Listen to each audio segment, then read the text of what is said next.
Kid Carson. Welcome to the Authentic Human Podcast. Thanks. Good to see you, Michelle. You too. How Ah, are you? I'm good. In classic Kid Carson fashion, running in at the last minute, sitting down, wiping the sweat off my brow. Oh, I love it. Well, I was up. My son turned 11 today, and he woke up at about 11:30 last night, and every 20 minutes until 6 o'clock this morning, he's like, "Can I get up now and open my presents and open my card?" Oh, wow. So no sleep over here. Right. Oh, good. Good. So we're both in good. Yeah. I have a For- 10-year-old son. I know how that, uh, I know about that excitement at that age. That's so, Right? It's real. yeah, for sure. Great to see you. Uh-huh. Thanks for having me. I've really been looking forward to this all week. Oh, that's awesome. I'm excited to have you here. And for those who don't know, I was on Kids podcast a few weeks ago, and we had a lot of fun. We went down so many different rabbit holes and in so many different directions. And it was one of those conversations where I felt like I could have talked to you for years, and the conversation never would have run dry, We right? could have. I'm like, we should do a 9-hour podcast together once every week. Right? We'll just plan it. Oh gosh. So this is a little bit of a different podcast, which I love because yours is different too, which is really cool because we had a conversation that you were asking some really cool questions. And I want to clarify that too, because people are often like, I don't know what a big question is, and big questions don't have to be complicated. Big questions are about questioning our belief systems so that we can extract more truth from existence itself. So, and you're incredible at that. But I also know that the Authentic Human podcast is a choose your own adventure. So you get to decide how you want this experience to go for you today. So we can I can just start sharing messages about your journey from your soul, and we can go from there. You can ask questions if you have specific questions about yourself, if you have specific questions about what's going on in the world. Really, the choice is 100% up to you. And you can combine all three or whatever it is, right? So, what would you like to experience today? Well, I remember when you came on my podcast the week leading up to it. Um, I'm like, how do you even begin to ask questions to someone who can speak to the soul of the universe? And it's almost like you go to the store and there's too many options, too many flavors of ice cream, and you're just like, it's almost just better to have like two choices, because the possibilities are endless and where the conversation could go. And it's rare you have a chance to ask really big questions. So, and I know you're comfortable with a little bit of the crazy, which I There's no love. such thing. Right? Good. That's how I feel. Yep. So I would love to start with a couple of just humongous questions, um, and then dial it back into, of course, I'm curious about what's going on with me. We start with the big questions first, and then I don't want to Sounds go brilliant. first. I don't want to go first. I feel like that's too, You get to decide exactly how you want your experience to go. And honestly, the one thing about even when you're asking questions about your own journey, there's always aspects and parts that other people are learning from because there's so many people that are like, "Oh, that's me too. I have that experience and it may not be exact, but it's similar. So never, never feel like it shouldn't be all about you. okay. Also, I interview other people for a living, so it's always a weird feeling when I'm turning it back on myself. Um, okay, so here are just some big questions, sort of a little bit random. I'm curious to know, when we pass over from the 3D human experience, what is the white tunnel of light? And the reason I ask, Okay. maybe I shouldn't expand, maybe I just leave it. No, go, Oh, go ahead. okay. Because we've grown up to believe that follow the white light. And then I was reading some books from some big thinkers, and a couple people mentioned that the white light is a trap to suck you back into the reincarnation of the matrix, and that you should avoid the white light. And I'm like, wow, well, that's interesting. It just always stuck with me, and I thought I would present that question to you. I love it. Okay. And the cool thing is I've never, this question has never come across my radar, which I love because I get to learn. So thank you. So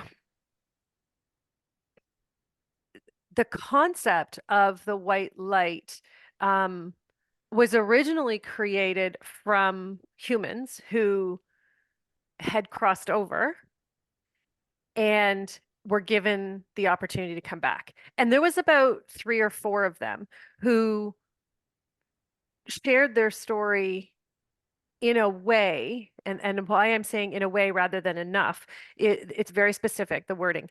They shared it in a way that it became like a hope for those who had lost loved ones and were having a hard time. They were struggling with the fact, and especially they're showing me people who are struggling because children have passed away, right? It's biologically not how it's meant to be. At least that's what we're taught. So that's another aspect. And so the white light became a symbol of peace for those who had lost loved ones. Now, what is it really? It's really interesting. So, oh, the trap theory. It's funny the way they're showing me that literally as a theory, it's more about it's almost like they're using it to capture attention, to bring more attention to their other bodies of work. So they would say things like that to bring the attention home. Is it a trap? No. But is there such thing as a white light that everyone's going to see when they cross over? Nope, it's not. It's specific to an individual who it's not like this is also really important. They want to make sure that people understand it is not the result of a specific type of death, or a specific type of passing on to the next world or crossing over that, that brings the white light, or a specific type of soul. It is an experience where the human is ready for the next level of their being, but they're also not comfortable with that.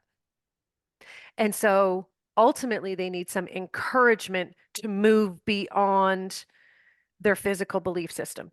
What's interesting is it can go both ways. It can go in the sense that some of those people are given the opportunity in a sense of, are you really ready to cross over? Or do you actually want to go back and start living your life? And then on the other side, it's knowing it's time for me to cross over and I do have to go. And because some of us need encouragement, we aren't ready. And then there's the others of us where we're like, let me out of here. I'm done. Like, I am so over this. Right. And so it's more of an encouragement to recognize, it's like recognition of the next stage in our journey.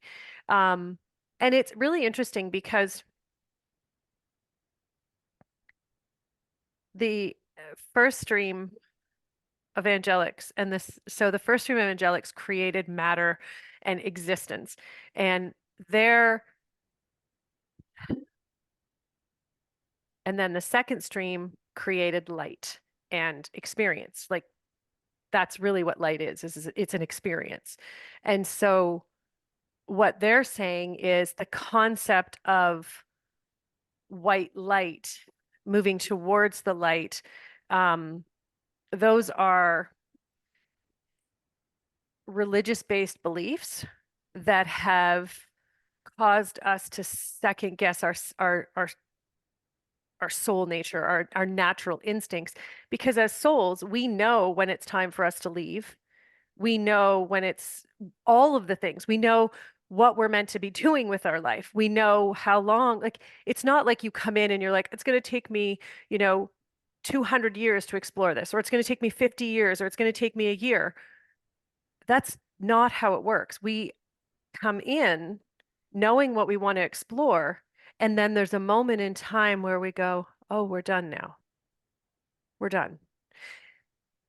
And so that's when we cross over. And then the other part that they're showing me is, there are um, exceptions to that. Uh, it's not really, it's exceptions to that rule and that dynamic of existence in the sense of in the world we live in now, when people carelessly take the lives of other people. Um, you know, it's such a good question because it's so often, right? People are, is it divine timing? Is it meant to be? Sometimes it's meant to be, and sometimes it's meant to be that we have to deal with it. And it wasn't necessarily meant to be. And so the white light helps those who aren't quite ready to deal with it. Mm. Does that make sense? Yeah. I mean, I'm going to watch this podcast back and Yep. dissect everything again. It's Yeah. different when you're listening to it in real time as opposed to going back and like really having a chance to absorb it. So the white light can sometimes be an encouraging thing, like, hey, this way. And then sometimes, skip ahead to what you said just now, was sometimes the timing is right for the person to pass, but sometimes other times the timing is right for the person to learn how to let go of someone. Yep. So it depends. Can be either or. And I think that's the trickiest part of the human experience we're living right now, right? Because we've gone through the education system. And even if you haven't gone through the education system, you're being conditioned by hundreds of years of the education system, thousands of years, right? And so it's really tricky to really let go of the concept of there's one rule when people see a white light. There's one way to deal with death and to get answers about death. There are 8 billion humans on the planet, which means there's 8 billion different specific scenarios. And we really have to let go of the rules and allow for, it's like the way they're saying, it's like for nature to unfold, like our natural state of being. So, especially when it comes to life and death, because I mean, that's so many people, that's their biggest fear is either dying themselves or losing those they love, right? I mean, think about the best songs that the songs that always top the charts, right? It's like, what are you loving and losing and all of those things, right? And so Hmm. it's it's recognition that we're here to fulfill our own exploration. And it's going to take as long as it needs to, depending on how much effort and energy we put into that, right? Mm. So, yeah, Mm. Okay. Thank you for that. Thank you. you're welcome. Diving right into a death question, right off the top. Life and death. Here we go. Let's Not start with messing that. around. Another thing, Michelle, that I've really been so curious about for several years is this idea of the Mandela effect and the idea that there are different timelines happening all at the same time. And I'm curious to know if that's true, if there are different timelines, like everything is happening. I understand the idea that everything is happening in the here and now. There's no such thing as really time and space. It's all just in the present moment. And that there's maybe infinite versions of ourselves all coexisting on different timelines in different dimensions, something like that. It's a mumble to even say or think about. Yeah. Um, if that is true, is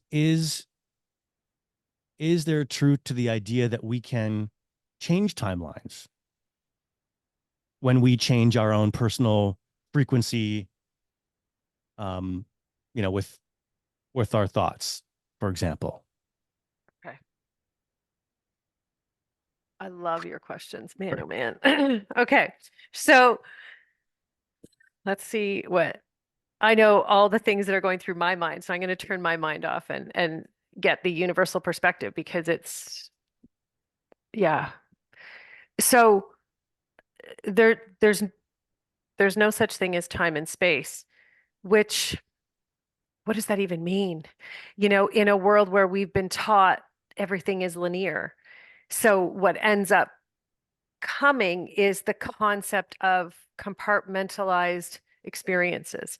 And so it breeds the concept of time and space breeds a limited capacity to understand existence itself. So existence exists upon all scales at the same time. And what that means is nothing is as it seems, but nothing, e- everything is changeable. And so what they mean by that is it's allowing for what you need to come into existence. This is really important because when you understand that, okay, so let's say you've decided you're going to come into this particular life and explore truth. That is your jam, that is your thing. And that means you're going to have every experience you need. So as a soul, before you come into this life, you're you're stacking the deck in your favor. So you're going to go and have every experience you need to ensure you're equipped for this exploration, right? Because humans were designed to explore, period, done. There is nothing else in existence we were created to do. We are because it's exploration that contributes to evolution. And it's not only the evolution of our own physical selves and our souls, but when we evolve, we contribute to universal exploration or evolution rather, because everything we do now exists in existence itself. So if anyone wants the awareness of what we've done, all they have to do is allow ourselves to focus on it and that information comes through just like I'm doing right now. It's exactly the same thing. We all have this ability. We just forgot how to use it because we don't know how to trust ourselves. But the bigger picture is understanding we can go back and have all of these experiences simultaneously. Well, it's really interesting because if you were exploring something and you needed to go back and participate in another experience because you needed to extract more awareness from it first, you're going to go back, but it's not like back in time. You're just going over here in existence because everything exists at the same time in the same moment. And so it's not really it's so tricky when our brains have been so trained to use the concept of time and space because we literally naturally go to before or after. We don't understand the concept of, well, how can all these things happen at the same time? And I would need other aspects of me to go and have those experiences at the same time. So the other really cool thing is, and I think that a lot of people, don't really understand, like when I'm talking to someone's soul, it's not, your soul isn't separate from you. Your soul is who you are as vibration first. And it's not separate. You don't need to connect with you don't need to like physically connect with your soul and deepen that connection. The connection is just allowing yourself to access the wisdom that your soul has, right? Like, so that in itself the moment you're connected and you're accessing. So right now, we're having simultaneous experiences because I'm speaking with the creator. We're speaking with the angelics that created matter. We're speaking with the angelics who created experience, but we're also speaking with a huge number of souls who are the spokes souls, so to speak, who said, yes, we're going to participate in this, evolution in this aspect. And so we're going to be the ones who help explain what this particular concept is because they know the most about what you asked about, right? So, and we all have that access to go to the source to get the information. And that's the part that's overlooked. And so when you really understand that concept, you are in 5 different experiences. You're sitting in your studio there, but you're also having a conversation with the creator where he is. You don't have to move to be in 2 places at once. You're also, you know, being supported by 2 different streams of angelics. That's trillions of universal beings in 1 nanosecond of time, plus a whole bunch of souls that are human. So that's where that spokes soul, so to speak, come from. Spokesperson. That's what I was going to say, but it's not really. It's spoke soul. And, that concept came about when they really understood humanity has been messed with so bad they don't remember at all who we are. So we need to help bridge that gap. So that's what that group of souls is really about. You get a lot of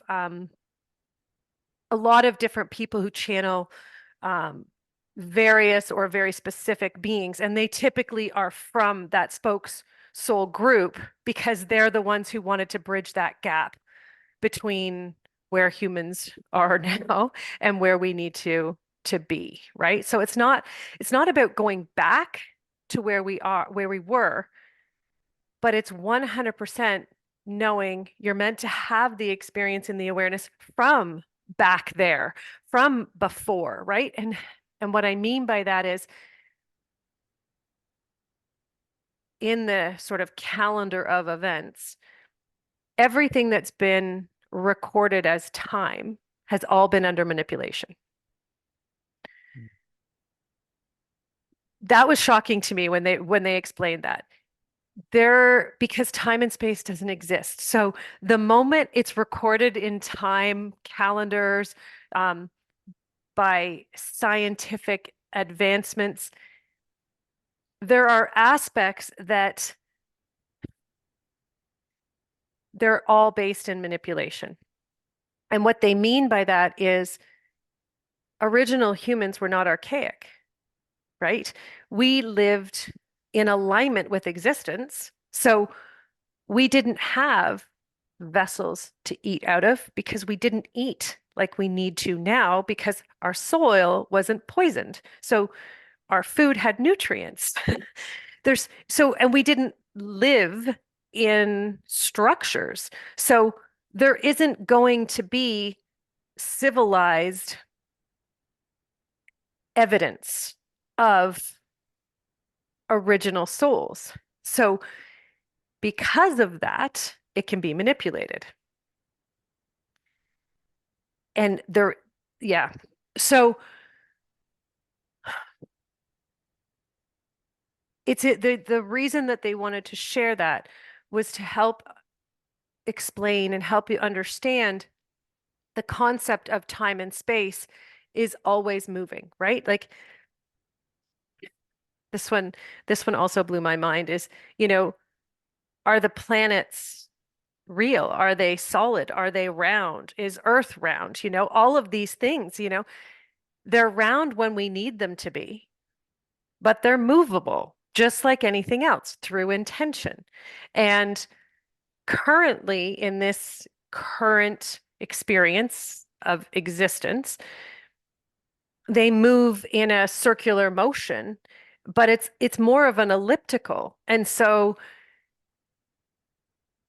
it's recognizing that nothing is as it seems only because we've been taught from such a limited perspective that the truth can't fit in. The truth can't fit into science. It can't fit into the rules that science and all of the lies have been smashed into, so to speak. And that's why truth seeking is honestly, it's exhausting, it's overwhelming, it's frustrating, it's heartbreaking because you consistently have to first challenge your own beliefs, right? And then once you get the courage up to challenge your beliefs, and then you start to get comfortable with that, and then you share it with even one human, oh boy. And then you share it with more humans, and now it's coming back at you. And it again, I know you've gone through this in an extreme event as well. But they shared with me a year and a half ago that the biggest challenge of my journey is I'm offering truth that brings up people's deepest fears. So you're then dealing with hate and anger because that's what fear is, right? Hate and anger is fear. And they don't know how to deal with it. And so the reason this is important is because when you ask big questions like that, they're so simple and yet so profound. And it's recognizing that, okay, you've got now mental awareness. And what's going to happen is over the next few weeks, little bits, little experiences, conversations are going to drop in. They're going to drop into your awareness. So more awareness comes around specifically the concept of time, space, and how we exist within that. Does that make sense? Yes. Well, half of it. The other half will slowly germinate in my mind and blossom into a knowledge bomb. Right? Yeah. It's a lot. It's really a lot to Yeah. absorb and understand at face value right away. As all these big topics are. But yeah, no, that makes I'm feeling the vibe. But what I love is that you put like that's such a huge point is when you ask questions like this and when you hear and when you receive awareness, it isn't going to come in right away. It's layered. And that's the universe's reaction to you participating in evolution. It's exactly how it's meant to be, right? And so, you've been asking, that's how we came into connection, right? For different reasons. Part of it was because you were ready for more answers, but it's also because the universe went, well, if these people can come together and more people can learn from the two of them, bam, that's amazing, right? There's so many different levels and so many different layers. And, for me, it's such a gift because not everybody can ask these big questions without an attachment to how the answer needs to be. And that's one of my favorite things about talking to you is your energy is not tied to any answer, Mm, which awesome. is, yeah, well, it's a result of your past challenges and experiences, right? Because you now know from personal experience, nothing is as it seems. Mm. Well, yeah, every time I think I've got a pretty decent idea of how things are, then I realize that I actually have no idea. It's like the more you know, that classic, Yep. the more you know, the more you realize you don't know. And so Nothing, I just realized nothing. I'm Yep. actually an idiot at this point, like a full blown idiot. And years ago, I thought I'm kind of like I've got it figured out. Now I'm just I can't even I totally get it. believe how much I don't know. It's Yeah, crazy. it's fast. Um, It's I, fantastic. I'm really fascinated with ancient civilizations, Okay. ancient knowledge, um, and what I've been sort of diving into lately the last few weeks. And I'm so just at the tip of it that I can't even speak to it with any sort of intelligence. But I wanted to ask about the Emerald tablets and a character named Toth, who allegedly wrote these Emerald tablets. I don't know if you know anything about that, or if you explain a little bit of a backstory to your audience.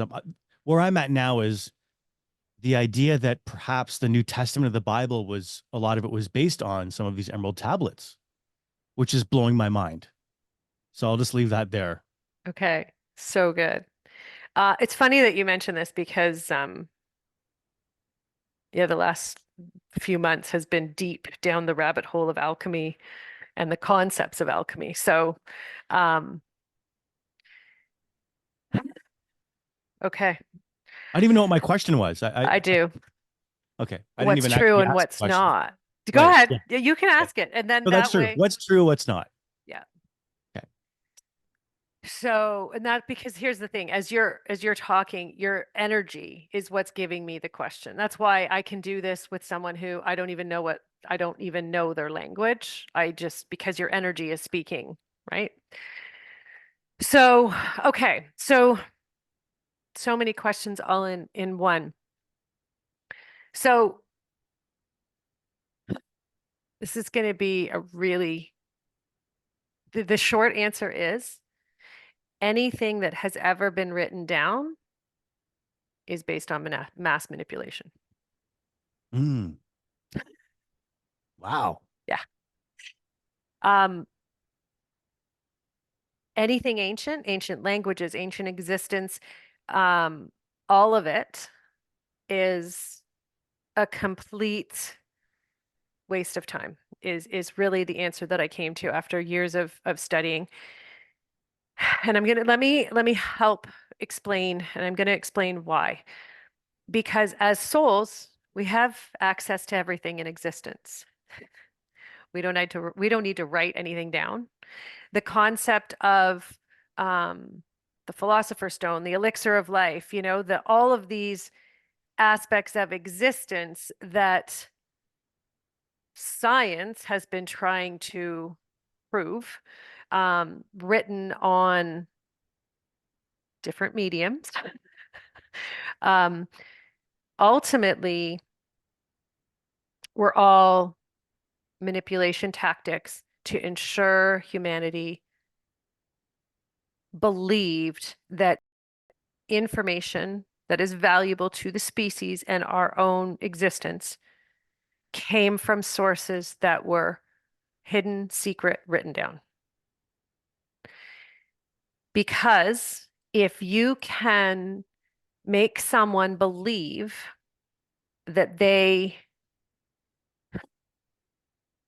aren't good enough to access information about existence, then you can control them. If you can make someone believe they don't have access to information about the world we live in, you can manipulate them.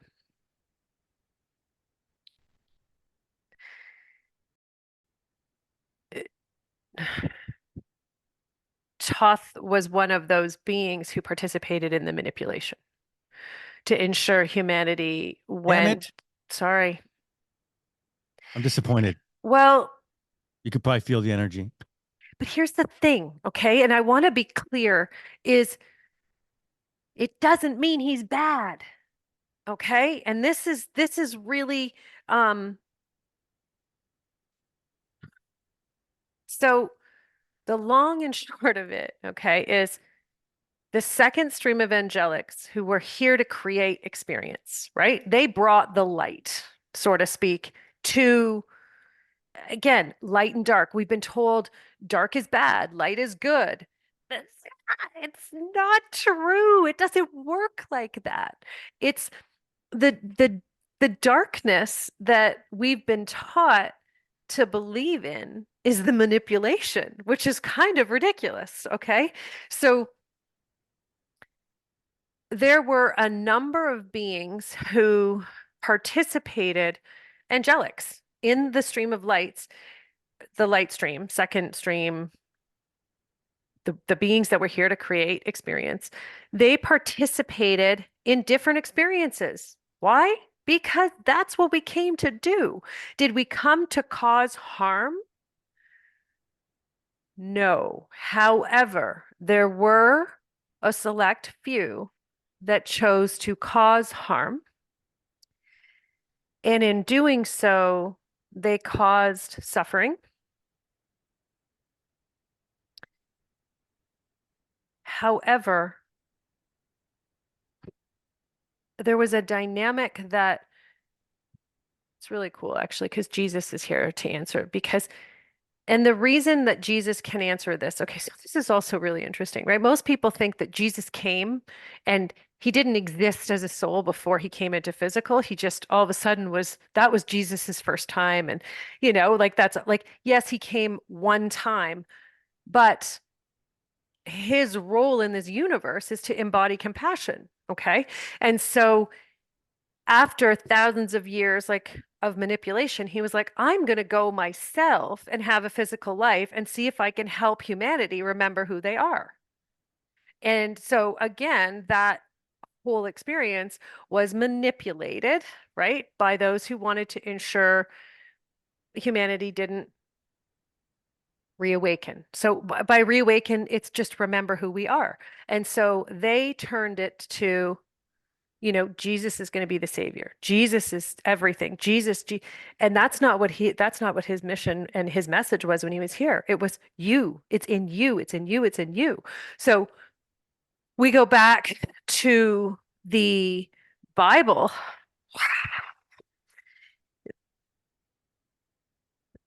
The Bible itself is a misrepresentation of his whole existence.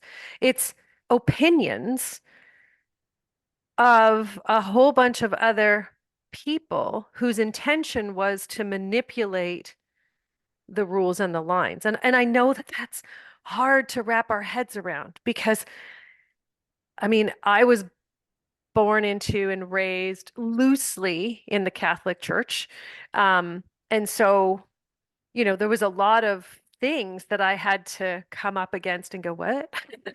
Whenever, information was being shared. And it's recognition that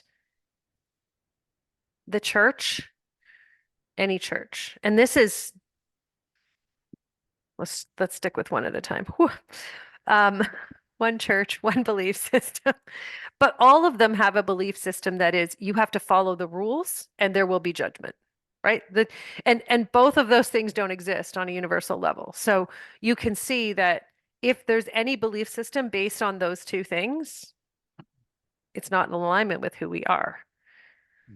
So we we all have direct access to the concepts of eternal life, but we search for it because we have fear of life and death, which is really cool how all the questions end up going together.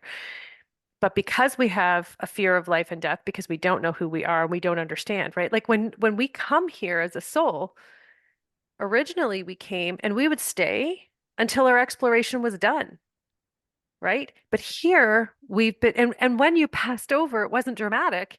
It was, oh, he's going on now or she's going on now.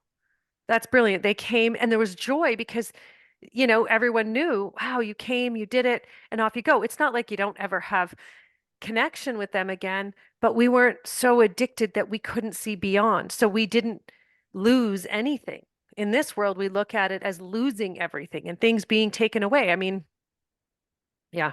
Anyways, um, it just makes me think of this song on the radio that was pretty big this year. And it was, how God grants all these beautiful things, but he can take them away from you at any time. And that concept, we keep feeding that concept and it's not true. He doesn't take anything away. Everything happens in the way that it's meant to every single human. So talking about existence is tricky when you're inside the beliefs, right? And yeah. Does that make sense? So did that answer your question that we all have access to that divine information, the Emerald Tablet? We just forgot how to access it. I mean, you and I could have access to it right now, but you have to also understand that we access information. I actually wrote about it in Believe when in my book, when you're ready for that information, right? So yeah, in the book, they were sharing something about like the original Apple. And it's a perfect example because, it was the original apple of existence, and then humans, of course, came along and changed and all these varieties and all of these things. But if you're meant to find the original and experience it, then you will. But you have to come to a place where when you're when you experience it, you're not going to be like, oh, I need to hoard them all and I need to stash them because I'm going to get, do you know what I mean? And that's how humans are right now, right? Like if we're like, oh my, it's like think about superfoods. Everyone's like, oh, that's a superfood. And then it's like, oh, I got to get some. I got to put it in my cupboard. I got to have as much as I can. We're in um that need to restore ourselves, but we're trying to do it with physical things because we're living in this physical world, and that's inside the time and space. And when you start to let go of that concept of time and space, then you don't have that addiction. And then that addiction to needing stuff and things and people and experiences. And then what happens is more awareness can come in, and then these incredible things can happen for you, and you can have these experiences.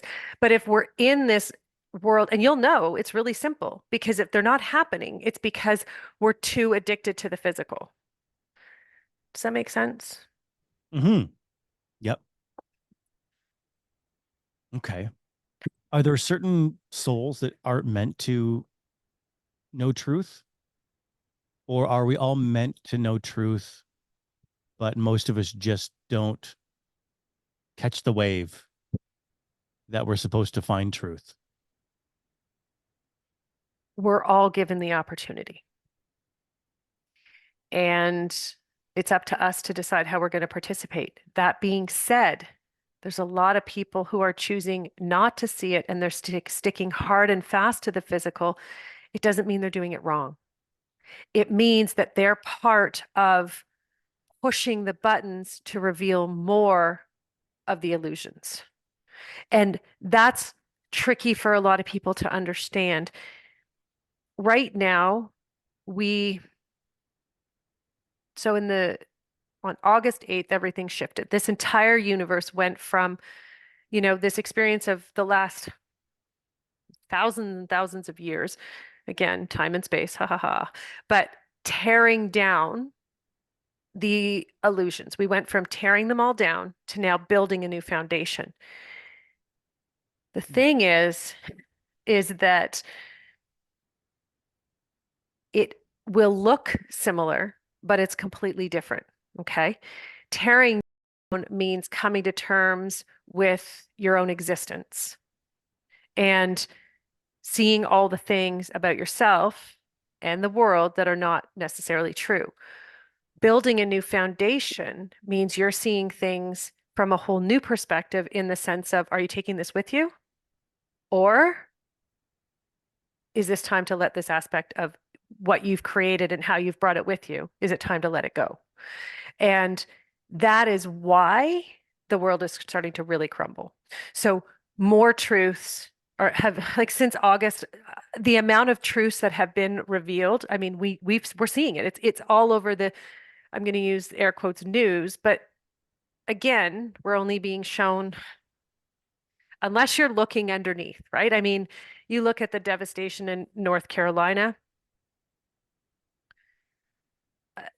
and the fact that there's so many people still believing that this wasn't man-made, created, that it was just a fluke, and how could nature do this? And, um, and we just have to deal with it. It's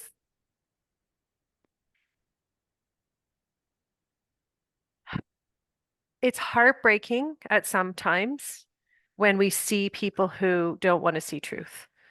It's heartbreaking, it's challenging, it's frustrating, but we also have to honor where they are And that's what they're saying right now. Like, all of them, all of them is in the beings on the other side. They're all together and they're all speaking in this. And the message is really clear: is keep focusing on what you're noticing, what you're paying attention to,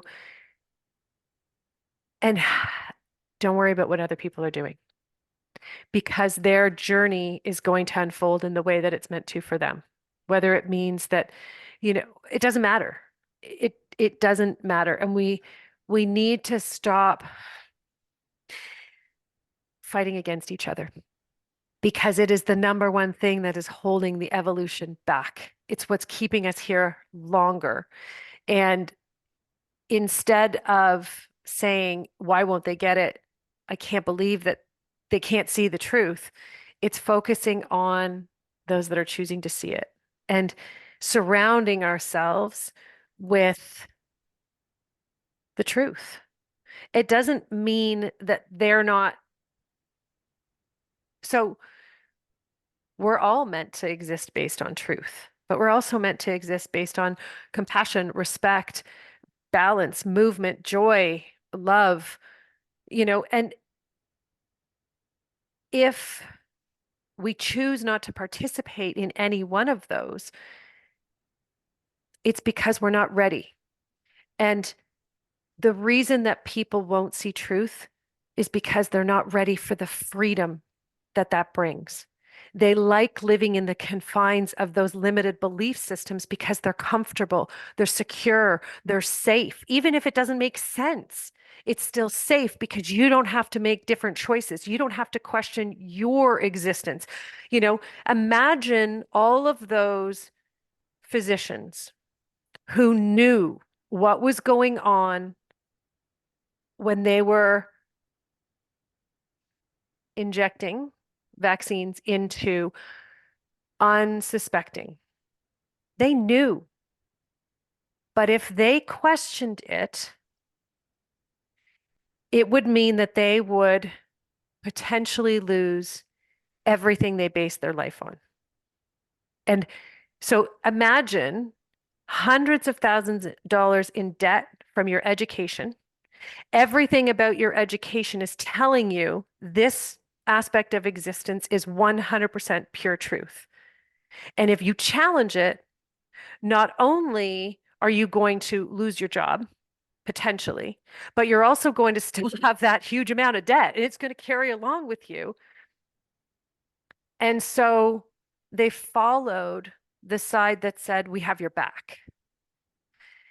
And the biggest message that I am seeing and feeling, and what they're saying is being shown to everyone, there's a spotlight on it all over the world, is all of the systems that we've been taught that they have our back. It's being revealed that it was all just a lie. And that's gut-wrenching, right? It's like being in a relationship when you realize that that other person doesn't have your back. It's devastating, mentally, emotionally, physically. And a lot of people aren't ready yet to go to that level of truth. Does that make sense? Yeah, it's like having a divorce with your worldview. Right. It's Or like, your experience. yeah, you're shifting your whole paradigm. But the word I use the word divorce because it's so painful. It's not like, oh, I was wrong about that. This is the truth. It's like letting go of what you thought. Yeah, I was lied to, I was tricked, or I wasted time, or whatever the negative feeling is that comes with breaking up with how you thought the world was. I Is was like, used, I was abused, yeah. I was taken advantage of, I was lied to. It doesn't feel good. And Mhm. to challenge that from the one system, your country, your leadership, the ones who say, we've got your back. No, Mhm. that's a hard pill to swallow. Especially when you grow up in maybe well, I guess maybe every country does this. I grew up in every commercial or all the themes of what Canada is, like this, the greatest, freest country in the world, and you kind of grew up with this patriotic. But I mean, I guess the states do it. I guess every country does it. Yep. You Yeah. grow up Yeah. thinking you're in the best country in the world. Right? It's Yeah. true. And then you're like, what? Wait a second. That's crazy. And then Um, you also realize there's nowhere else to go because every other like this is where a lot of us are, right? You are, where you're questioning these big things where you start to go, holy shit, there is no country in the world that's safe from this. And that, not even Mexico. not even Not even Mexico. Mexico. Oh, dang it. And I think that's Again. what happened at the beginning of COVID, right? We had this mass exodus where people were like, I'm out of here. I'm going somewhere where the rules can't touch me. And they're now realizing, uh-oh, uh-oh, it's everywhere. It's everywhere. And it has to be everywhere for it to come out. Yeah. Oh, gosh. Okay. I want to jump back a little bit to when you said Jesus is here hanging out, Hmm. chilling. I love that. I I I want to know if Jesus is was like the actual son of God as described in the Bible, or is Jesus like a soul that just chose to come down and, as you described, um crack open the matrix for us and say, listen, this is here's a few knowledge bombs for you, and was revered for like being Thousands. like the best at it. Like, I mean, some people think Jesus didn't even exist. You're saying he's hanging out. So it's okay. He existed, but what was he?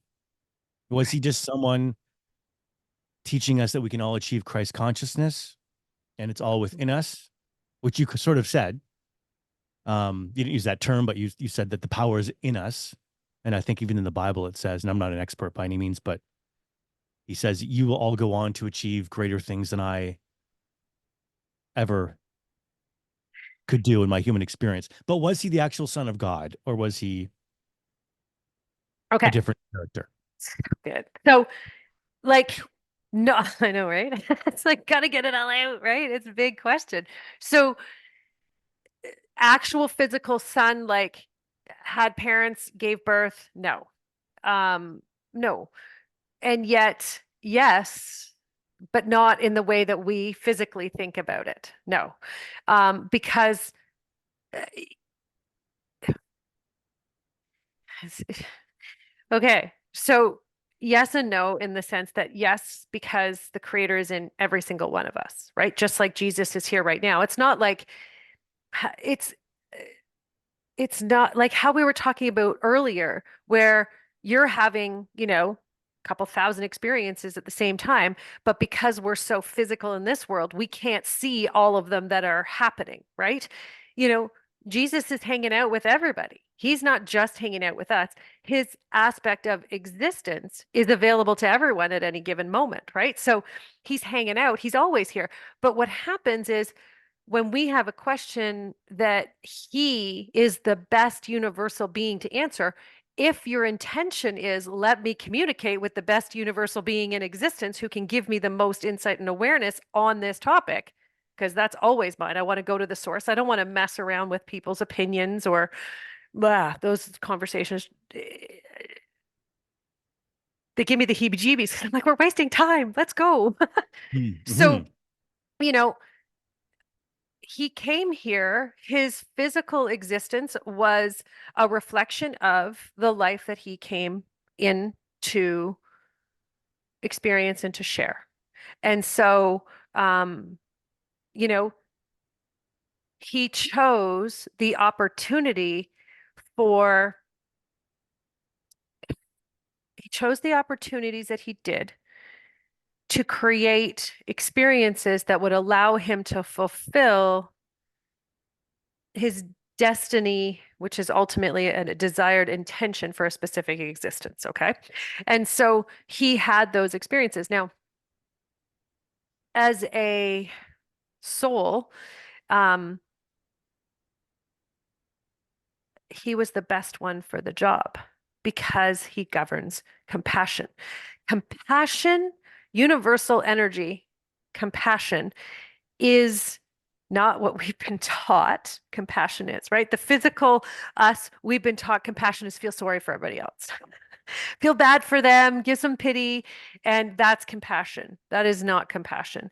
Compassion is I see you, I understand you, I hear you, and who you are as you are is incredible. I don't need you to be anything different. I have zero expectations, and I have zero need to change you. And as humans, I haven't met a human yet who can fully embody compassion completely. It's it's so tricky to do. It's really cool actually because so there's nine fundamental energies, which we talked about when I was on your show before. And I mentioned them earlier, but compassion is one of the nine fundamentals of this universe, and every human has that energy in them. And so Jesus is the governing force, right? So every soul in existence has a reason for existing, and we hold that particular vibration for the entire universe. Jesus, his mission is compassion. That's what he does. Everything you want to know, learn, see, do, understand about compassion, he's the one who's going to share it. And that's why he chose to come. So, is he the Son of God? In the sense that the Creator created him to embody compassion. Yes. And then he chose to come and have a physical life. Now, is it because God said, you need to go and have a physical life and, help these people? No, that's not how it works. Jesus chose to because he could see what was happening and he wanted to help. Now, that being said, we have a strong belief in this physical world that humans and things are broken, right? And that it needs to be fixed. When you're on the universal perspective, you can see when it's not working and you can see how it needs to be realigned. It's not about fixing it because fixing it means we're going backwards to what it was and we're putting the pieces back together. That's not what we need to do. It's restoring awareness. It's restoring truth, which is another one of the nine fundamental energies, which is really cool. The other the other aspect that they also, gosh, it's funny, it's come in like 3 or 4 times as I've been answering this question. And now it's gone again. That's so funny. Okay, so what he wants you to know and to understand is, here it is. The Bible, anyone who wants to manipulate anyone else is going to tell them 90% of the truth. Sometimes 95. And the problem is, okay, so that's why we feel it, right? Like when you read the Bible or when you read anything, right? This whole Christ consciousness, it's understanding that once the information was written down, they were able to manipulate it because you no longer had to feel the awareness. You read it. So you were thinking it.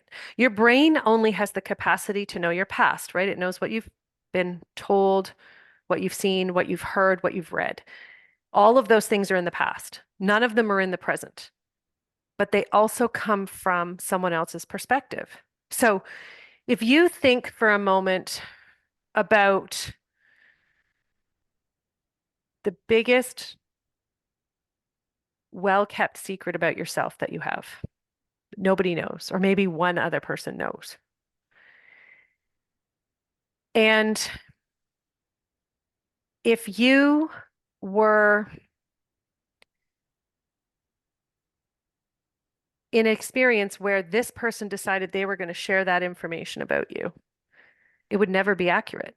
Doesn't matter how well they know you. It could be your absolute best friend. They're still not going to know you from your perspective. It's impossible. And so when you look at the Bible, it's a collection of reflections that are determined by humans who were perceiving events. That's the way he's sharing it. And on not only that, but then it's also perceived by the reader or the person who is sharing or reiterating that information. So it's like three, four, five, six layers deep by the time it gets to other humans most of the time. And inside of that, the information has been used to manipulate, right? To perpetuate the one of the biggest fears of existence is judgment, right? Like we're born knowing that we're going to be judged for everything we do, and then going to be a judgment day. And I'll tell you, I've worked with so many humans in the last 20 years, and a lot who were coming to the end of their life, and we had worked together for years, and then something would come and whether cancer, different things, incredible stories. But at the end, they were still, that fear of judgment came right back up, even though they had gone to the place where they were okay with it, where they thought they were for most of their life. And then they Mm. came to the end and it was still there. And that's important because it's showing us how deeply embedded these lies are, even when we think we've dealt with it and we've, accepted and we've moved on from it. So, you know, is Jesus the Son of God? Not physically, but yes, universally. But so are you. So am I, right? When we look at it universally, we all are. And yet we're all here to explore. So does that, I think I covered. He's like a high-ranking soul. He's one of the smartest out there. Based to dumb it down, Yeah, but you're the smartest out there for what you came here to do, right? right? But But he got one of the big ones. He got his big assignment was compassion. yeah, So we yeah, all have our own niche or we niche. all do. That's the next And question. Is it niche or niche? Ask doesn't Jesus right matter. now. My whole life I've been wanting to know. I love it. Niche or niche. So Right? we all have our own thing. Yep. He got one of the big ones, which is compassion.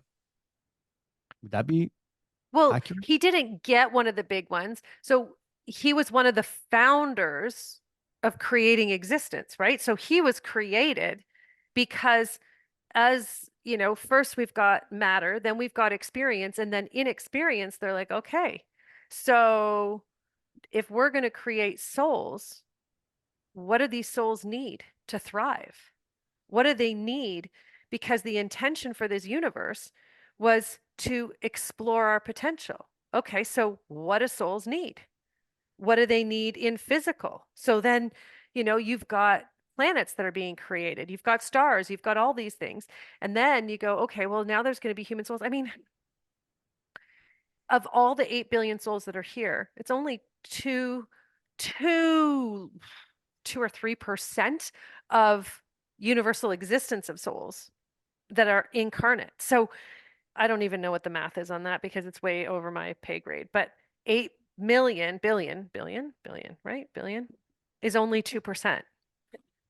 So, you know, when they decided that these are the, things that they need, so that energy is created. And once that energy is created, it's a force, it's a being, it doesn't, because again, we come back to the physical where if we can't see it, it's not real. Um, we're energy first, though. And when we can come back to that truth, then we understand and we know. So the foundation is, there's governing beings, and yet they're not really beings. They're universal vibrations, and we all have access to them. But because he chose to come in and have a physical experience, he had a physical body. I mean, it's fascinating. If you look at all of the ancient texts about Jesus, do you know how many different ways he actually looked in the physical? Like how many renditions of his physical appearance there are? And then the ones that are more common come back to religion and the foundations of let's create this image. Why would they create an image? Well, because they're going to tell you what they want you to believe, right? So, yeah, it's Mm.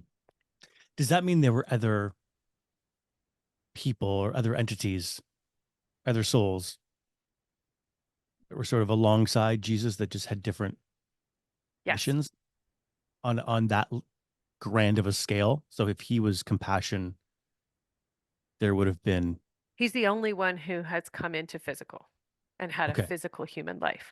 All the other ones are not. And the reason that's important is because unlike humans and our physical existence, right? Like it's humanity that puts labels and names, right?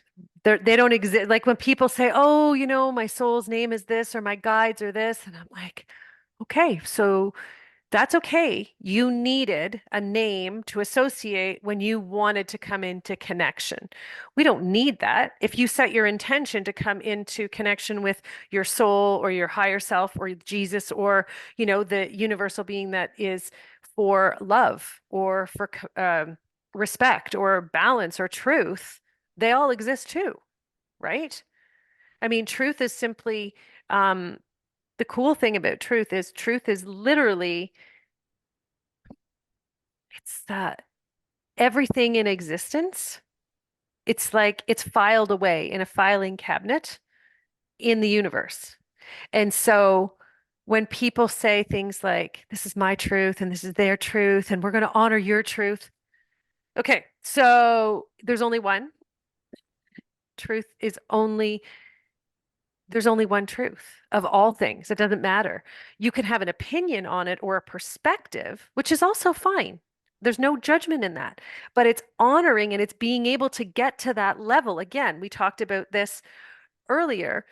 It's being able to accept that level to be able to go all the way to the truth. So there's a lot of people who are like, I want truth, but they're so angry at everybody else, they can't get to the truth because it means they have to go to that place where they're willing to see how it actually is from a universal perspective. But there's not many people out there who are actually ready to go all the way. Hmm. But it's getting better all the time. There's more and more open because of conversations like this, where we're challenging. And when I'm exploring, I don't have any attachment to any information. I don't have attachment to the outcome. I mean, I remember I used to do this with a friend on the phone for years, right? I'd go to bed at night and I'd lay there and we'd just explore the universe. And then when the pandemic hit and everybody was home, and I was like, I wonder if other people would want to do this too. And it turns out they are. So, and we do it now once a week, but it's in a private community behind closed doors because it has to be censored, or uncensored rather.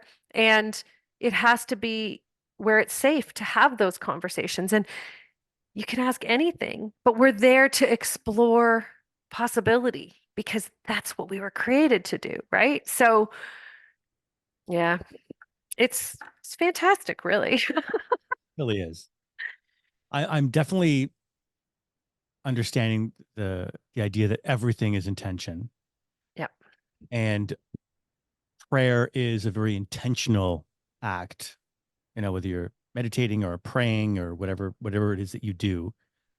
Um, when we let's use the word prayer. When we pray, should we be praying to our higher selves, to archangels, to God, or through Jesus? Is there a right way to pray? Such a good question. Yes. Yeah, this is like probably one of my favorite questions of all time. There's no rules. There's no rules. And there's no right or wrong way to do it either, because Some people pray when they're mowing the lawn because they can get out into that zone where they're not thinking, they're just doing. Some people do it when they're singing, when so it can look, to your point, how you said, it doesn't matter what you do. You what matters is your intention.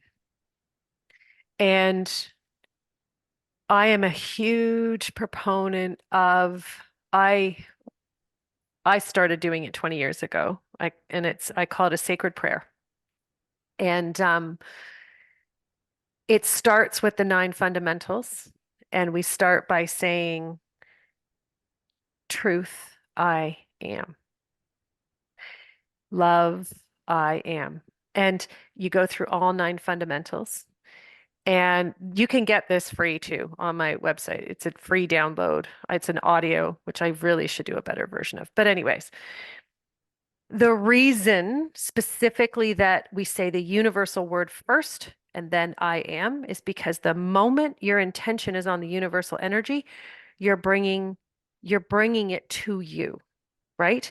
We when you're setting intentions for anything, your goal is to raise your vibration into the universal awareness rather than trying to bring universal awareness into what you understand. And so when you say truth, I am, you're bringing truth into your awareness, into your existence. So for me, when I do it, I I say truth, I am, and then I breathe in the vibration of truth.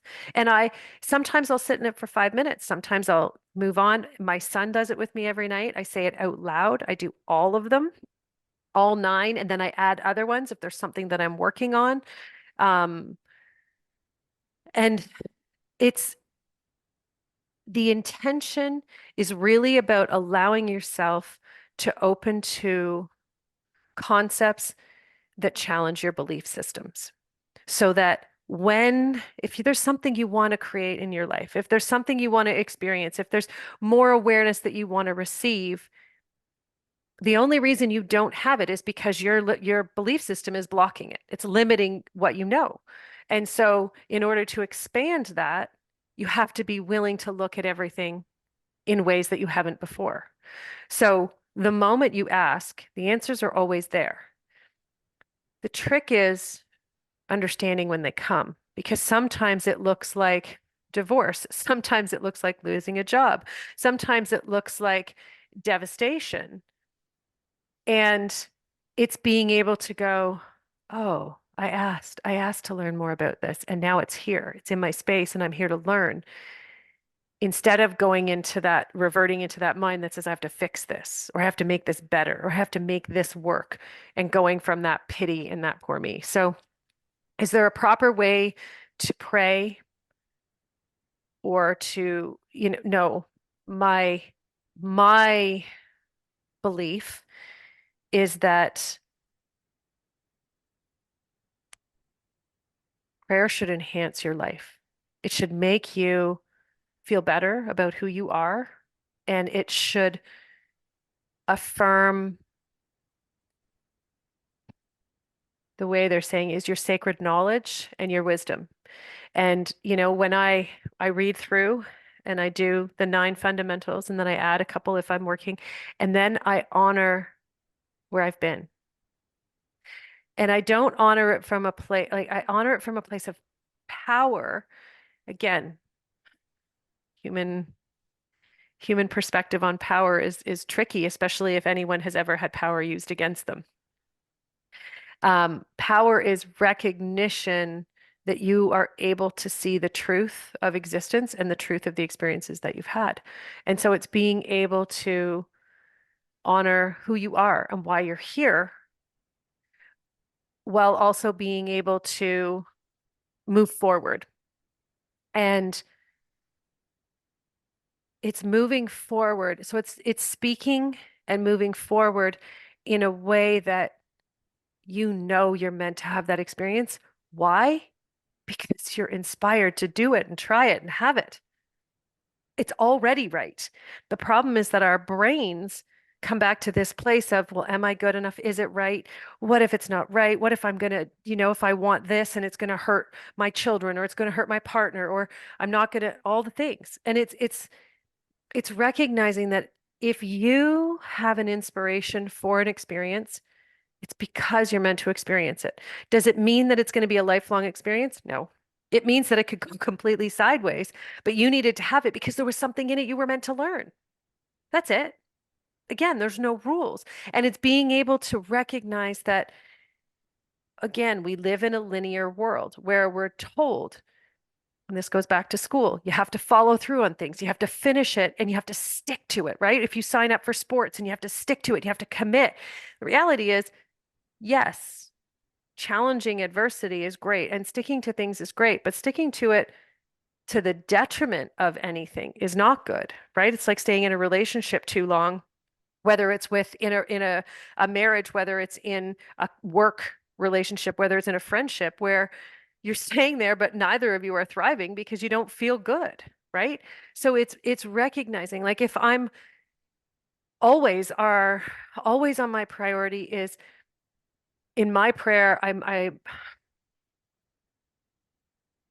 it's for me, the big things are having the courage to explore outside my comfort zone and in spite of the judgment of others and allowing myself to have compassion for where everyone is because it's not my job to change anyone, nor is it my job. Judgment is not a part of my world. And I was lucky. They did show me that about 8 years ago, and they said I had finally gotten. And it doesn't mean that it's never there. It means that I don't embody it anymore, which is fantastic. And that's what, but it took, 12, 15 years of recognition of an aspect of myself to be able to get there. And you're participating, right? So it's not like, for me, I remember studying purity. Oh, purity is another one of the nine fundamentals, purity.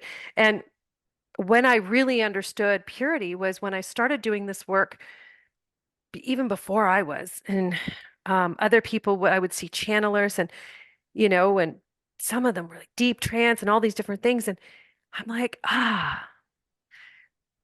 some of them 70% of what they were saying was true and 90%. And some of them it was like 90% wasn't true. And I was like, okay, so what is that? And that's when I was shown purity and started to understand, right? That purity was a thing. And so I went through and I took out meat, I took out dairy, I took out any kind of alcohol, even like Tylenol, like anything that changed my state of being. I took everything out. It took years to go through you know, but for me, it's all an exploration. I'm like, okay, if I take this out, sugar was a huge one that impacted my ability to receive universal awareness because those things, as much as we don't think they impact us, they impacted my brain's ability to relax into itself. Mm. So, because you're absorbing other energies, right? Anyways, so purity is always a huge one for me because I want to I want to embody the truth. I don't want my stuff, we'll use that word. I don't want my stuff to get in the way, right? So, Mm. those are things that I pray for, and I call it a sacred prayer. And actually, yeah, we have a lot of fun with that in our private community as well.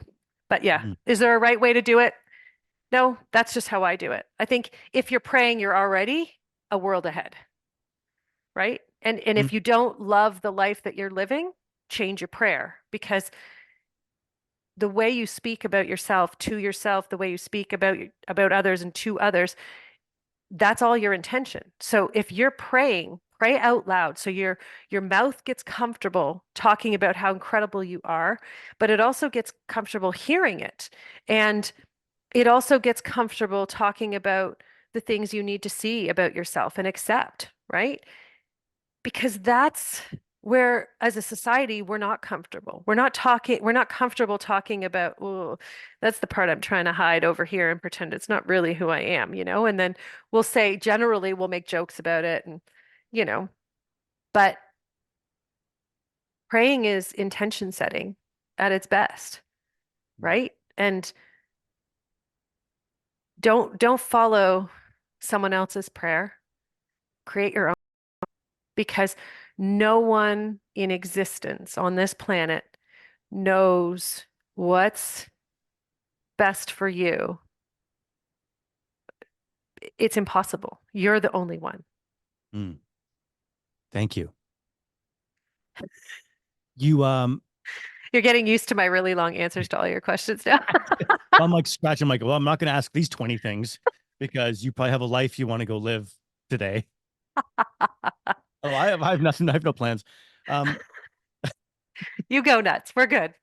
I'm saving some stuff for hopefully in a future conversation. But I wanted to now move into a couple things about me, if that's okay.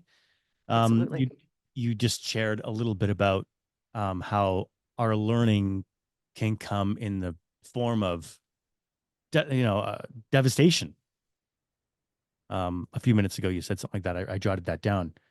And I sort of I feel like that the last few years. We've all had our own version of devastation with some of the weird things, especially if you live in Canada. You've felt some of the weird mandates and some of that stuff. Um, but then we've also and some of that has trickled off and had other effects. For myself, I did lose my I don't know if the word lose is the right way. I had a change of careers. The career that the role that I identified as, which is a morning radio host for a very long time, for decades, is no longer my role. I've gone through a separation from my wife.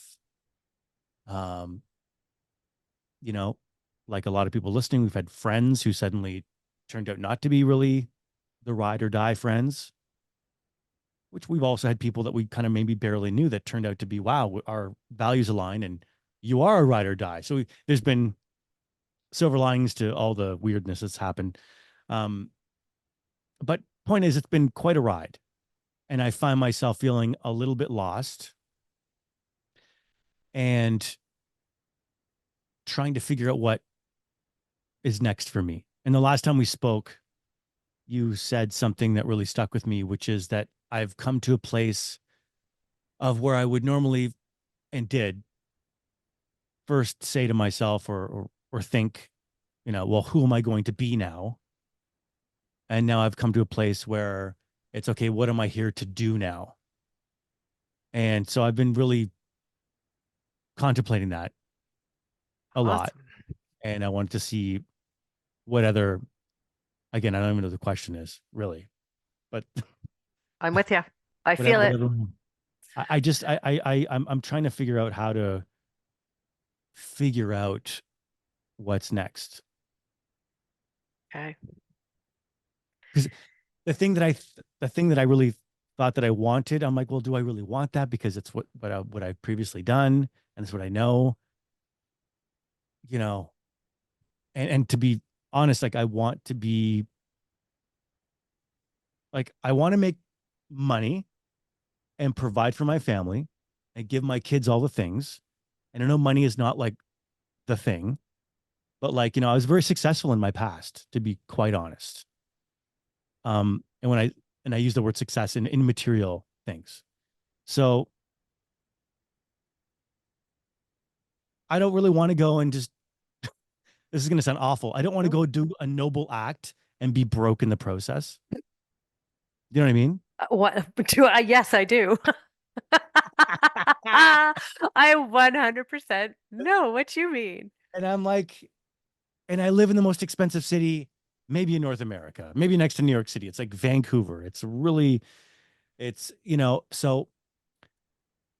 how do I guess I don't know. I don't know what the question is. I Okay. guess I'm feeling a bit lost and I want to know what to look for, how to follow my path, how to take full advantage of this 3D experiencing, this 3D experience, this human experience I'm having, Yeah. and live it to the fullest in all the ways, you know? I do. So I love it. I love that your question wasn't a question. It was just a pouring out of all the things and all the all the experiences and all the feelings all in one. So thank you. That's a huge gift in itself. So the bigger picture of what's going on for you right now is you're learning to trust yourself. And what was happening and the reason that those huge dynamic challenges came, particularly career-wise, okay, was you were living life on other people's terms. And you had been doing that, they're showing me for 15, like 18 years, but the last 15 were uncomfortable. You know, you look back on them in the sense that I loved doing it, but you're looking at it now simply because financially there was stability. There was, you knew what you were going to do every day. You didn't have to question it. You didn't have to wonder. And yet, if you could go back into that moment, you were restless. And what happens is when we look back, it's like when someone passes away. We don't all the negative things are erased. And all of a sudden all the good memories are the ones we hold. So it's strategic. So right now your brain is thinking, I could go back and do that. You know, is that what I'm meant to be doing? And your time on the air in that capacity was teaching you how to communicate so people would listen because you do have a bigger reason for being. You have a bigger mission. You have um, a a level of participation that challenges most people's comfort zone. And the other side in this is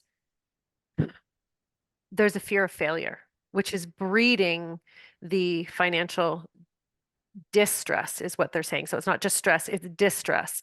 And what's happening is when that comes up, when that fear comes up, it's making you think and want to believe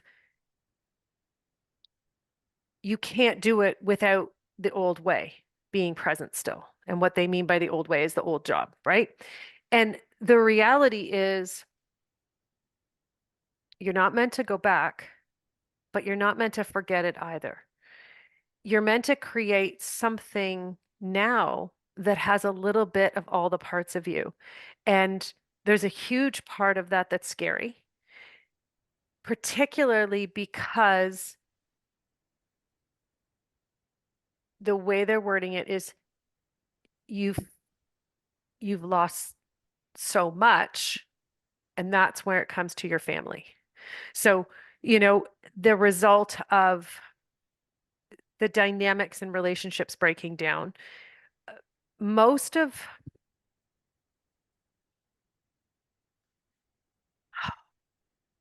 okay, so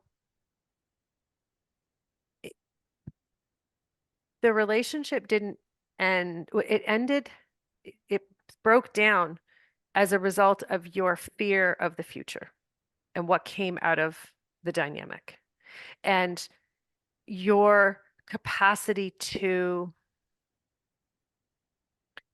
comprehend what was going on through that fear. And, you know, you weren't you weren't in a great place, but it's not like it wasn't. Here's the thing. When we have a big mission, it takes a lot of energy and courage to want to see it. And right now, they're showing me 8%. You've been willing to see 8%. And that means that it's the not seeing the 91% that's actually causing you all the stress. Okay. And what that means is you know you're meant to use your voice because you know how much impact your voice has. It's a no-brainer, right? That's where your success came from in the past, but it's also why your success is tied up in your ability to make other people feel. This is really important, kid. Your ability to make other people feel is your magic. Okay. And what was happening, and this is why everything turned out the way you were struggling because you knew people were suffering. They were feeling that suffering, and you felt powerless to help them. And so you went and you were like, screw it, I'm going to do it anyways. And well, shit hit the fan. And the reality is, you showed people there's a better way. And as much as it seems that it devastated your life, that's because you stopped moving through that. So when all the devastation started, right, when everything kind of went sideways, you stopped looking and you went into survival mode. Okay. And so you stopped looking for more awareness. Now, the cool thing is the last 8 or 9 months, you're getting your feet under you again. And you're like, no, let's start getting more information. I'm going to start trying this. I'm going to do this. And you awakened your playfulness again, your curiosity. And it doesn't mean that the fear is completely gone, but it means you're starting to look again. And this is the excitement that they want you to feel again, but from a place of knowing you're meant to be doing this level of work. So, is this making sense so far?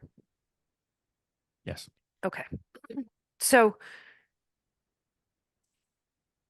for from here on out, it's about recognizing all of the roles you want to play in your life. Okay. So, there's 7 areas of our life. There is our home, our our wealth, our health, our community, our partner, and I'm gonna miss one. Um, our spiritual journey, and there's one more. I'll get it as we go. But these 7 areas are so important because you need to decide where you want to go in each of these 7 areas. Okay.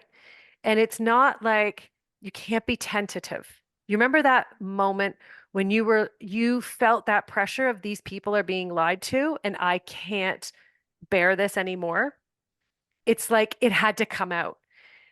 You have to go that deep into what you actually want for each of these 7 areas without 1 ounce of doubt. It has to just come out. You know what I mean when I say that, right? Hmm. Okay. Unfiltered. So unfiltered isn't, well, I want this, but oh, I'll take this instead if this isn't available. That's not what we're talking about. It's recognition that these are the 7 areas. And right now, focus on 1 or 2 that make the most sense. Okay. I think family, I don't know if I said family already because there's family and then there's also our partner person, right? So, yeah. Um, And so it's recognition that they don't want you to focus on all 7, but you need to write out all 7 so that you have an understanding of where you want to go. Okay. And then here's the really cool part. Now you're going to sit down and look at all those 7 and what you have created to this moment. And you got to get really real. I remember when they gave me this, and I had been using it with clients for years, and I had hit a place where I was pretty at the bottom of all things. And it's like, I don't need to do it. I'm teaching this, sharing it with other people. And then I sat down one night and I did it. And in the middle of the night, I've got tears streaming down my face because I saw for the first time what I had created in my life. You can't change it until you actually see what you've created. And we can't see it because most of the time we're trying to get through. We're in survival mode of it's not that bad and I'm going to do this and I'm going to make this work. And it's not about judgment. It's about recognition of what you've created so that you can see A, where you are, but B, how powerful you are. You created this. So if it's uncomfortable, that's okay. You just have to change something else. You have to just change it and decide what you want to create and then go do that. The problem again is we've been taught, right, by the financial system that this is how the financial system works and whether you're good enough, it's all tied up in self-worth. And so there's all of these rules and regulations that are in our brain that we have to let go of. You let go of them the moment you go, this is where I am, this is what I want. Start with what you want, then go back and look at what you did and where you are. And then you go, because it's the same thing with looking at who we think we are, right? We're three different people, right? We have the person that we think we are, the person we want to be, and then there's the person we really are. It's fundamentally different. And when you can consistently see all three, then you become one, right? And then you're no longer fighting against yourself. And that's really what we're all coming to terms with right now. So what they're saying is you've never given yourself the opportunity to play by your own rules. You're always playing by someone else's. And, the last 4 or 5 years, it's really been about their way they're showing me it's trying to help other people succeed in spite of differences of opinion. It's very specific words. And so what they mean by that is there's not a lot of recognition of self. There's not a lot of awareness of what's important to you, what your values are, and, you know, and how those values make you feel, right? Because if you don't even allow yourself to really respect your values, because it's like, well, I don't want even when you're saying, I know this is going to sound like not good when I talk about wanting more money. The fact that there's a belief in there that says that this doesn't sound good is already showing you where you're still trying to please other people, right? We can't listen. There's no, and it's how many people do you hear judge people who have money all the time, right? You hear it all the time. But they're all the people who want more money and don't have it. So they're angry that someone else has it. Instead of saying, okay, how did I create where I got? And what am I going to do to change it? They'd rather spend their time being uncomfortable or blaming someone else. So for you, money is a side product of your belief system. And this is really important because it's reflecting your confidence in yourself. Okay. It's really cool. It's like a treasure chest. They want you to look at it that way. And when your treasure chest is full, you've gotten to the level of respecting yourself that you've always meant to be at. Okay.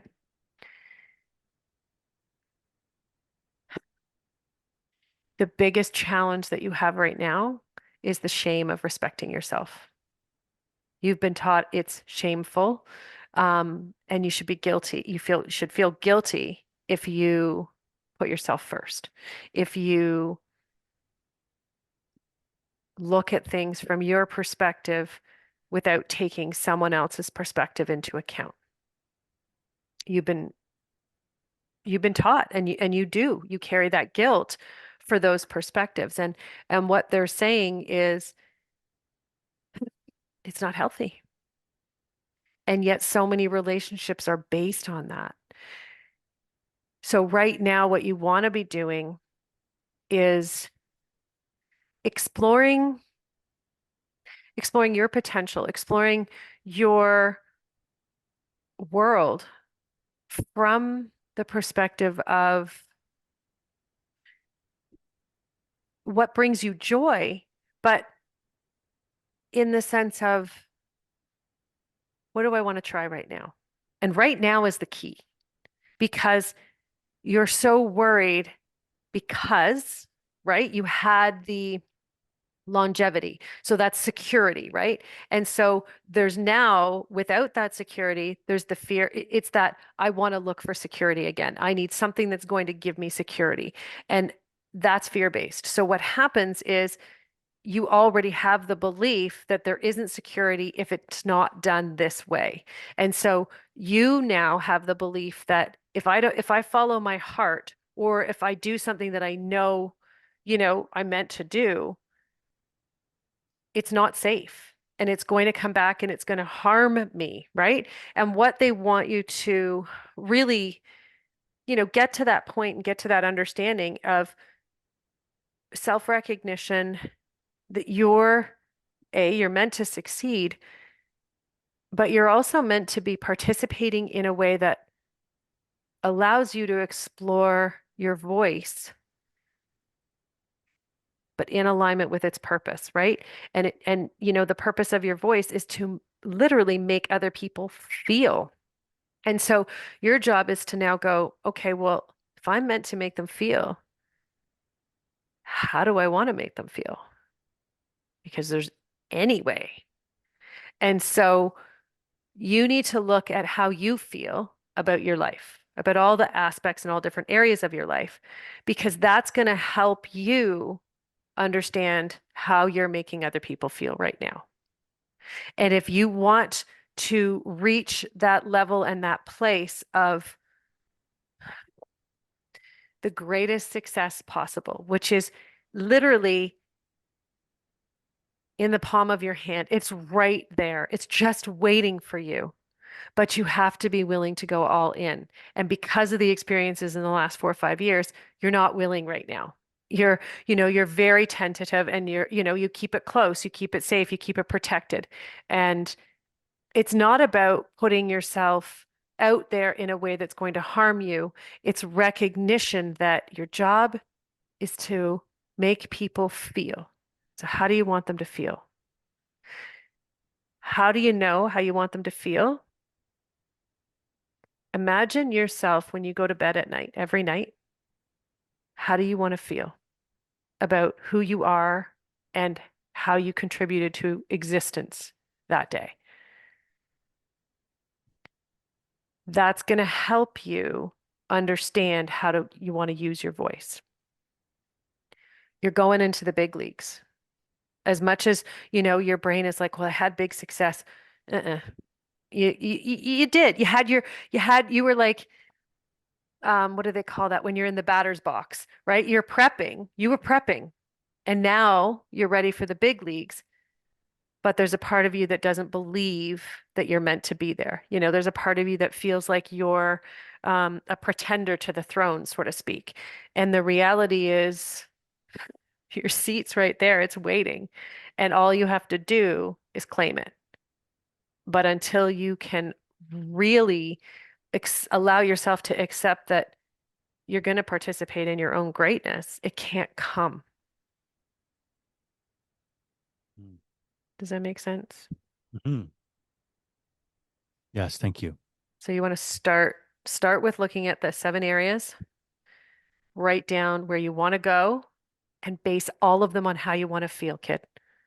It's not about how much money is in your bank account when you're looking at your financial situation. It's not about how much. Don't put down a number. Put down a feeling. Mm. Mm. Okay?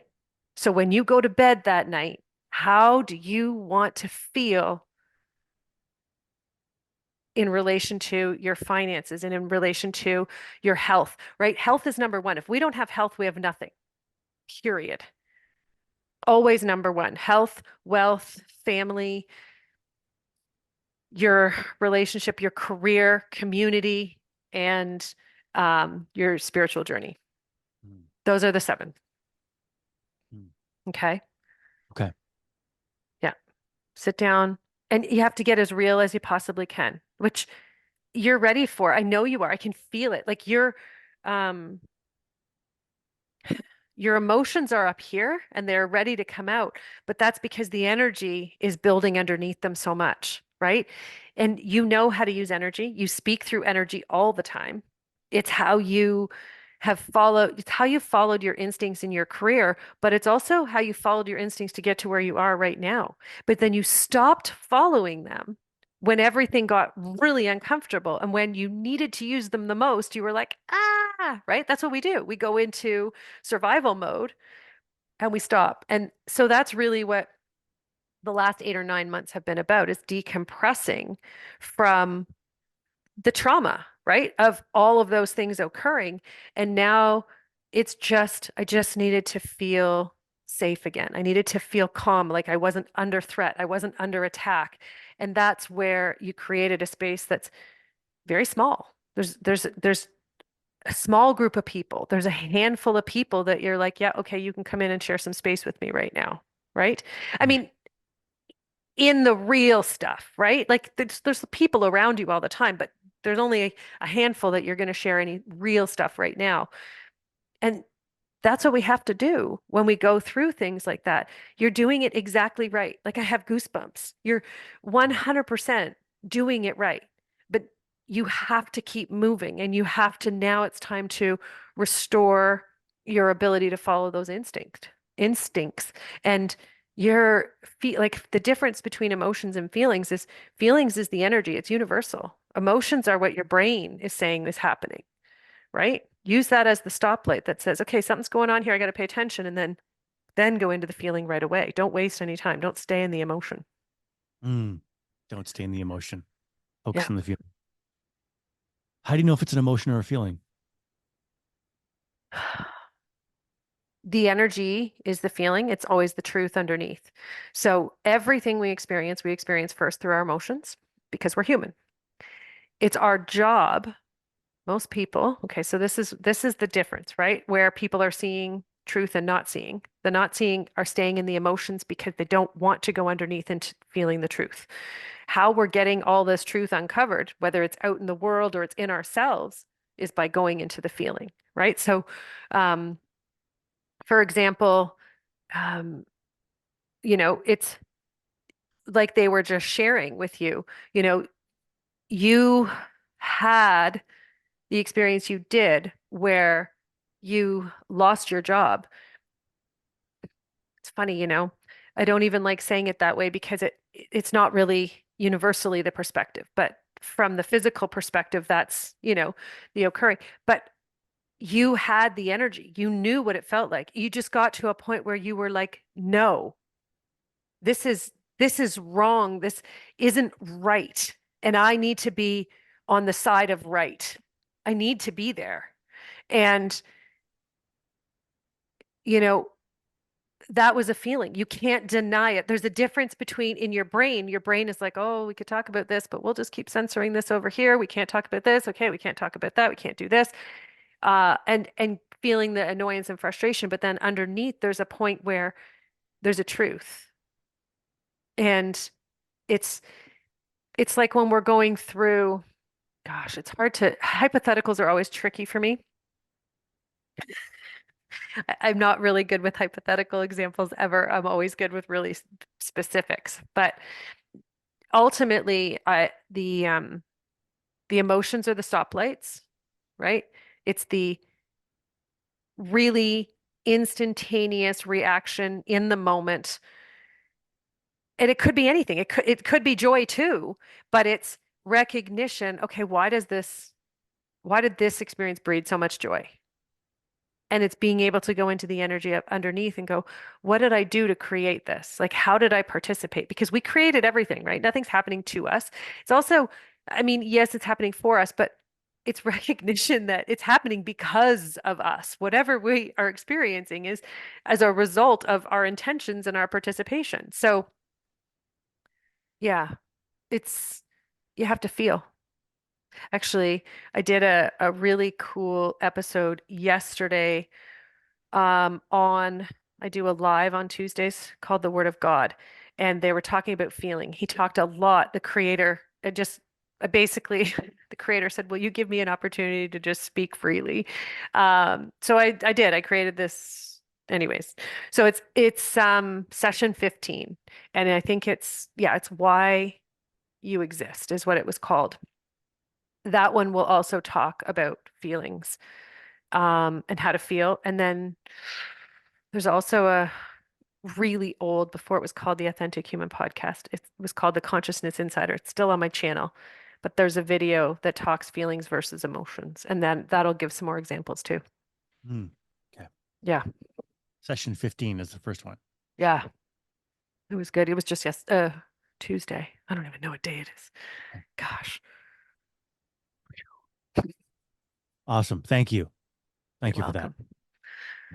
Yeah. Yeah. I mean, you're ready for greatness, but the thing is, it's tricky to be able to accept that position in that role, especially when you've been in survival mode, right? Struggling.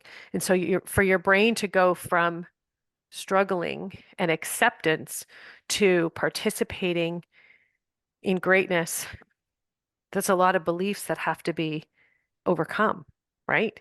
So that's why they want you to write that out.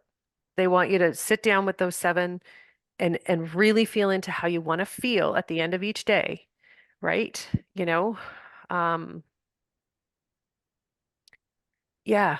I mean, for me, calm and peace and joy, and the biggest one I always want to feel is fulfillment, right? So, like when I feel into fulfillment, it's recognition that I'm participating in something that's bigger than me in a way that stretches me, right? Like I love what I do because when people ask questions, I give them answers, but I get to learn at the same time. And that's fulfilling for me, but it's also fulfilling for the person who's receiving the information. So that's what I mean by that feels so good for me, right? And so that's what I mean by feeling how you want to feel. Like what is your fulfillment? What is going to fulfill you? And there's no rules, there's no limits, right? But again, it's resisting the need to draw out numbers and house size and all of those things. It's because that's what a lot of us do, right? It's from, again, we got that from what's that movie, The Secret, the law of attraction, right? Use your brain, use your brain, use your brain, and then imagine. So it's partly there. But the thing is, it's recognition that you have to participate too. And you knew on a bigger perspective what was going to happen when you shared that information that morning. You knew already. It was no surprise, but you also knew you had to do it. That's what that participation is. And you know,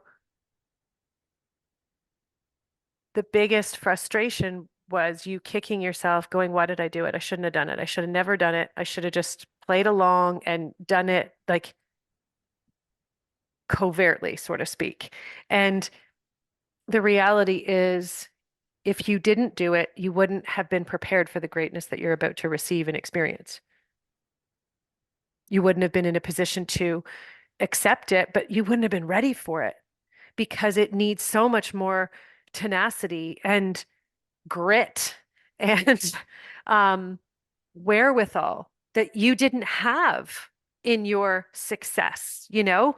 Do you see what I mean? Like it was Mm. like you were surfing and you were riding high on the waves and it was super fun. And you had to recognize that make how you make people feel, you were literally needing to learn how to reach into the soul of the universe and into the souls of people and pull that truth out so that it's like, those pop-up books where you open them up and then all the world pops up. It's like you were literally, that's what you're going to do for people. And you're going to literally, you know, it's like reach into them, reach into the soul of the universe and people and all of it. And you're going to reach in and pull out all these truths. And it's like you're going to open it up and they're going to go, "Oh, that's what you mean." because your voice is so powerful. It literally creates like a 3D concept inside their head that they're like, oh, it's like that. Okay, I get it now. But the thing is, you don't have to put the story together now. That's not your job. It'll come. Whatever you're supposed to extract is going to come in each moment. You'll know it because you'll feel it. Whatever you're intrigued about, whatever you're curious about, and whatever you want to do, and however you want to follow your heart. If you're passionate about something, that's where you want to be going. Look in that direction. Don't not look because your brain is like, well, you have to do it this way, and you have to do this, and I have to do it this way. Don't do that. Mm, Okay. okay. Thank you. You're welcome. Oh, Wow. okay. Yeah. Yeah. We're 2 hours of full on awesome. And I think we're probably Covered a both, lot. right? It's a lot. Covered a lot. Yeah. Yeah. So I'll go to your website and find the 7 Yeah. things so I can. It's how to connect with your soul instantly, I think is what it's called. I clearly probably need to make it clear on my website. Not one of my communication on a website is not one of my strong points. But yeah, I think if you go to the mailing list page, it's there. It's a free Okay. download. It's one of the two. But anyways, yeah, it's the audio training one, the audio download, whatever that one is. So, um, yeah, but I need to do it as a print version too because it changed my life. Yeah. Yeah, So 100%. And the other cool thing is once you write out the 7 and then use it and create a prayer. And the most important thing is when you create that sacred prayer based off of what you want to experience, you make darn sure you change that prayer every time you feel, oh, I don't want to do that. Actually, I want to try this now because that doesn't feel good anymore.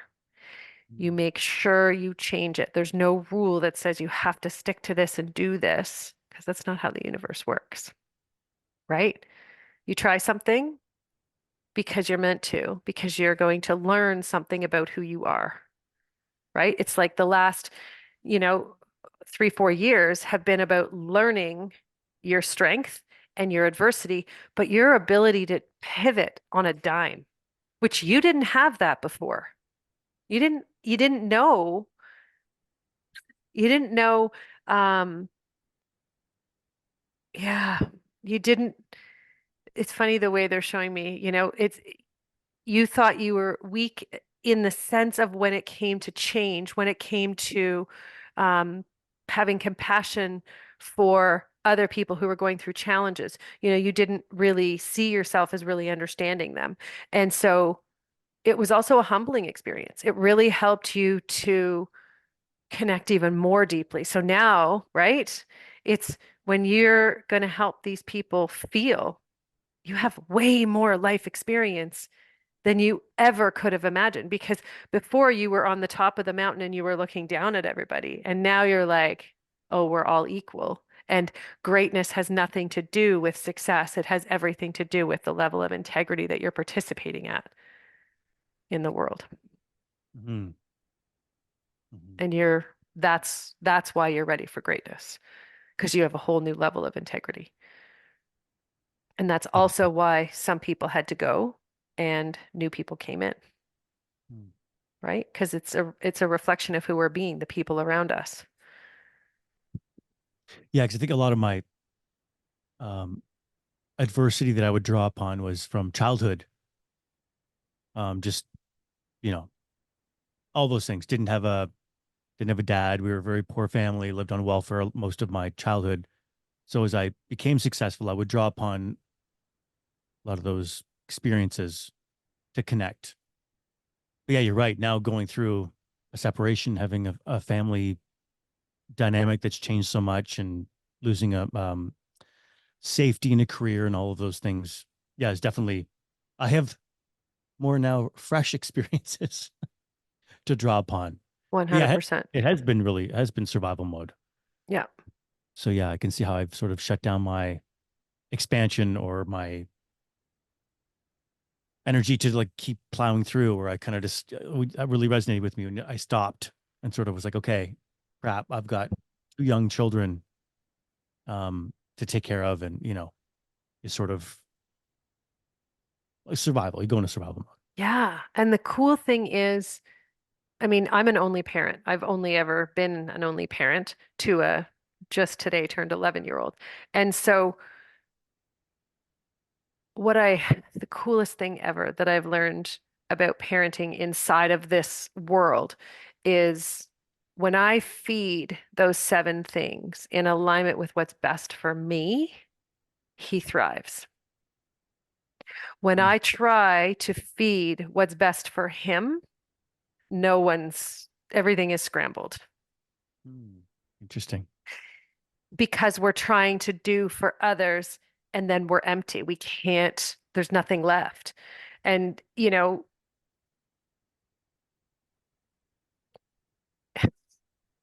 it's um it's recognition that your children chose you.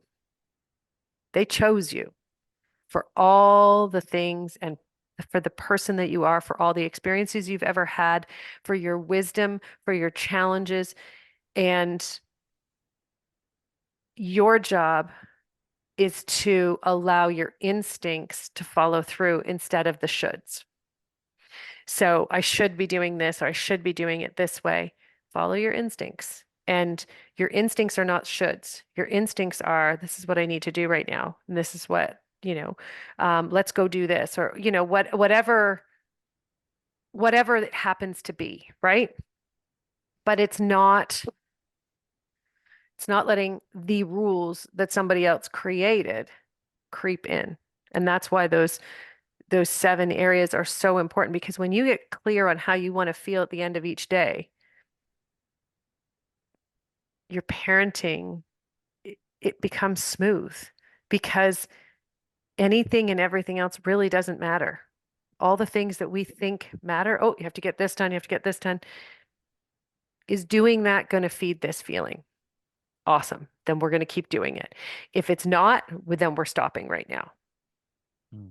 And it simplifies life. And that's the thing is when you really come to that place where you see what you have created already, it's so powerful because it simplifies the process. But we're so scared of seeing, and we've been taught, to overthink everything, right? That we can't get to the place where we feel. And then we end up feeling uncomfortable all the time. Mm. So, yeah, enjoy those seven areas. And Yeah. And yeah, finally, I'm gonna go get the seven things. I'm gonna do the writing. I'm gonna do everything you just told me to do. I'll yep. like take all the advice. Does the university any timeline when I'm gonna figure this out? It's, well, it's up to Asking you. that with knowing that time and You're space so is funny. I know. It right. it it's up to you, right? It's not about looking for a date. It starts now. Yeah. And and that like you know what? It's really cool that you asked that because for you right now it's letting go of it's going to happen then. So I'm just going to hold on till then. Take a breath. I know I'm It can fishing for more security. no, Fishing for more yes, it's security. true. And I love that. It's such a perfect example. You're literally ready to live it now. You can do it within 12 hours. It can be here, but you have to participate now.